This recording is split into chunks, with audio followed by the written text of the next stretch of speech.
Hello students, today we'll be learning how to learn bioinformatics from scratch.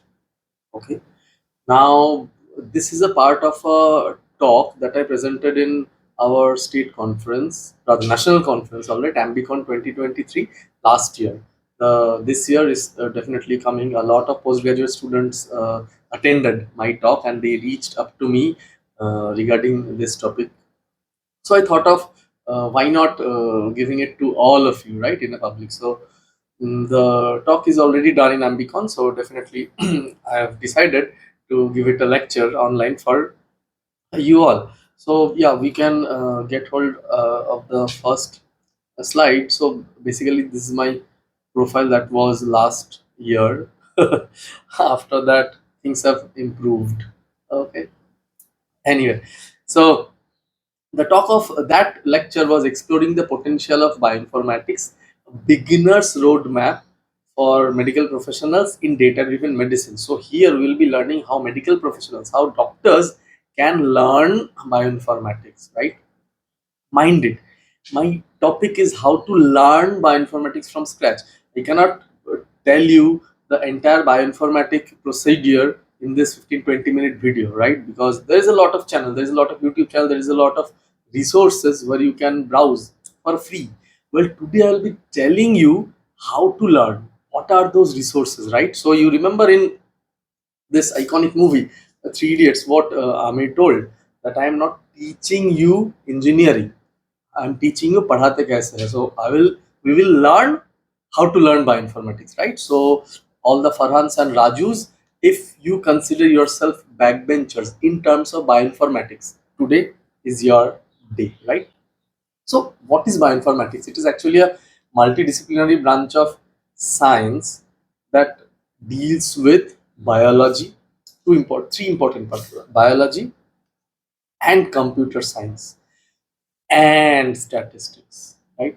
And all other things are amalgamated into. There are principles of physics, there are principles of chemistry, the mathematics, definitely, and everything is tied into one thing, right? So all of that makes a bioinformatics, but it's mainly biology and computer science.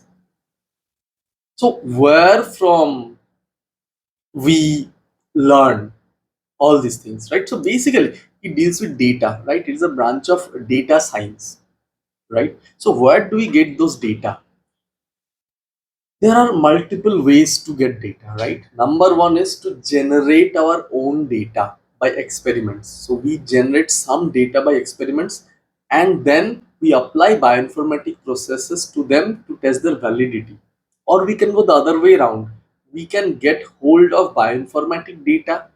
We can apply from public databases, of course. We can then apply some bioinformatic procedure to that data to reach at a level, and then we can experimentally validate those findings. So whatever your situation is, these are only the two options, right? So if you are generating your own data, definitely well and good, but not all of you might be in a lab or in a hospital where you can do a lot of experiments and you can do generate a lot of data. For me, I'm in IIT Kharagpur. We have a lot of basic experiments going on here. We can generate a lot of data, and we are basically the ones that are providing data to the databases, right? Publicly databases. So we will be learning first about databases.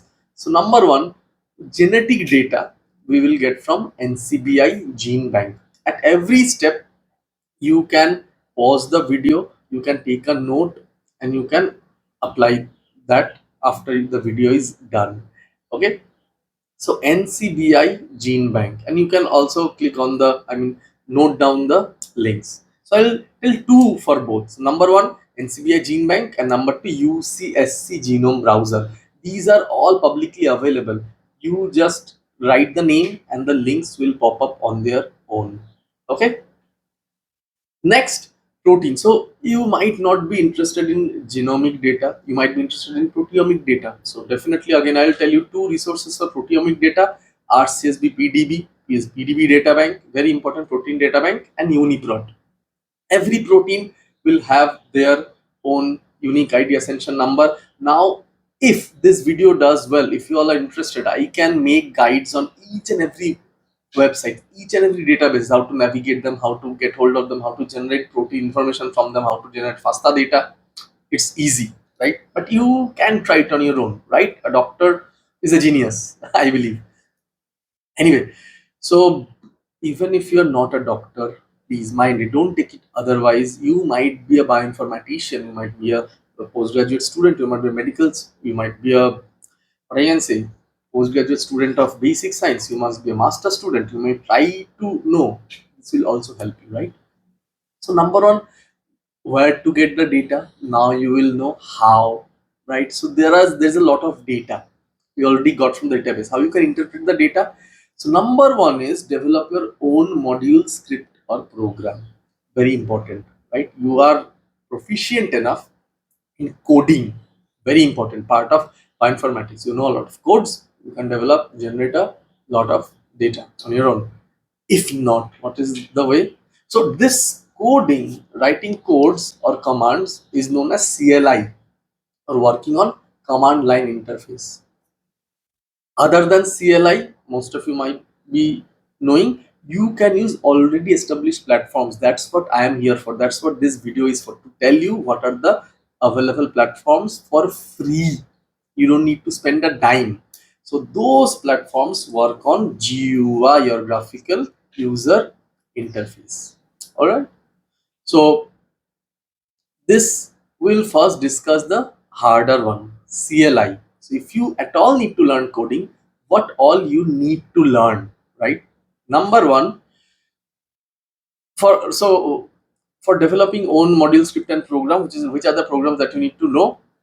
The essential programming language, most of you might have guessed, it's Python, right? You need to know very basic commands of Python. With this we call the must know. Again, I will tell you what basic commands you need to know, right? Should know. If you have mastered the basic commands of Python, then you should also go for R Studio. Free. Everything available in public domain for free. R Studio basic commands. After you are done with Python and R Studio basic commands, nice to know or could know some additional Python and R commands that will help you, right? So what are the essential Python commands that you need to know, or what, I mean, you, there are hundreds of websites to learn Python. There are even apps nowadays, Android apps, iOS apps, that will teach you easily Python in 10 days. Believe me, I have done it. So these are the ones that you should focus first, right? Again, mind it, you do not need to enroll in any course with money where you can learn Python. You can absolutely do it for free. So first you need to learn data types and string manipulation in Python. This is a very basic, right? Fine. You will start with hello world and then you will go ahead one step at a time. After you are done with data type and string manipulation, it's time for randomization and list. Thereafter, you should learn operators and loops, Python loops. Easy. If you should learn one after another, okay, and don't stress yourself. Learn one thing, try it one day. There are beautiful websites that will help you to do exercise on them. And believe me, even our next generation, I consider myself to be a senior person. I will be approaching 40 very soon, and our next generation are learning computer science in class. Excuse me. Sorry, our next generation is learning computer science in class 5, 4, 5. So it's not difficult, it's very easy. Next, Python functions and Python dictionaries. Very nice to know and very easy. And then you should go to Python objects, and OOP means object oriented programming. Okay, you should learn OOP as well. Lastly, you should also learn debugging. What is Python debugging? So basically, your code might have some error and you need to debug that code. So in order to know something, you should absolutely know what are the errors in your system. Okay, so debugging is very important part of Python learning process. So where from you should learn all these things? For free. Number one, practicepython.org. Very important. You can see all these are exercises. Very easy, very easy. You can start doing one after another. Absolutely easy. Lucid. And Stack Overflow. If you're stuck anywhere, this is the website where nerds, helpful nerds are sitting. You write any problem, within 1 minute, not even 1 minute, within seconds, someone or the other will definitely reply that or reach out to you and solve your problem just like that. All right, there are helpful, knowledgeable persons that are sitting over there to distribute the knowledge for free. Next, why R? Very important. Basically, it's a very powerful statistical languages, and there are many pre-developed intuitive modules are available. The most beautiful module of them is ggplot2. You can plot beautiful diagrams, right? Apart from that, dsec2 for next generation sequencing, bioconductor. You see all these diagrams. You can see all these diagrams, solution diagrams. You can do phylogenetic studies, you can do multiple Venn diagrams, what not, everything, volcano plot, these are genome genetic association plot, you just name it. Once you start to learn R, right, and once you get hold of these basic things, you can, I mean, I can guarantee you will start feeling the power coursing through your veins and you just cannot stop and you can't go back, right? So, I mean, that was a brief outline about what you should learn if you want to develop your own module script and program. And even if you don't want to develop, you can just learn some basic codes and use the already developed programs, already established modules. Now, leaving apart all of them, if we want to use already established platforms without any coding, there are multiple options. Number one, for sequence alignment, you should use this cluster omega. Why do you do sequence alignment? There are multiple needs of sequence alignment. So pairwise sequence alignment, multiple sequence alignment, dot matrix sequence alignment.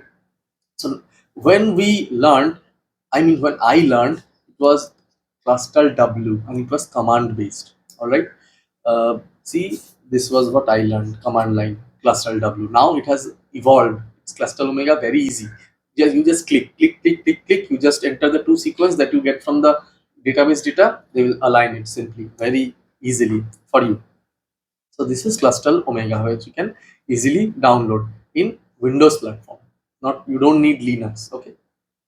Of course, mind it, if you have got Linux, everyone says, oh, you need Linux to know bioinformatics. You need a supercomputer to do bioinformatics. No, absolutely wrong. If you want to learn, if you want to do basic studies, if you want to go publish a paper, you want to publish absolute beautiful data, definitely you can do it. Yes, for very intricate protein-protein interaction studies, for molecular dynamic simulations, if you are using a synthetic chemistry for discovering a new drug molecule and checking the interaction in vivo, then of course you need supercomputer, but that's way far. Why not start with the basics, right? If we are medical students, and even if you are a medical teacher, you can allot these projects to your students and they can do simultaneous clinical job and these things to get some beautiful thesis data. Also, blast, right? NCBI blast, you already know that it is a beautiful sequence alignment tool.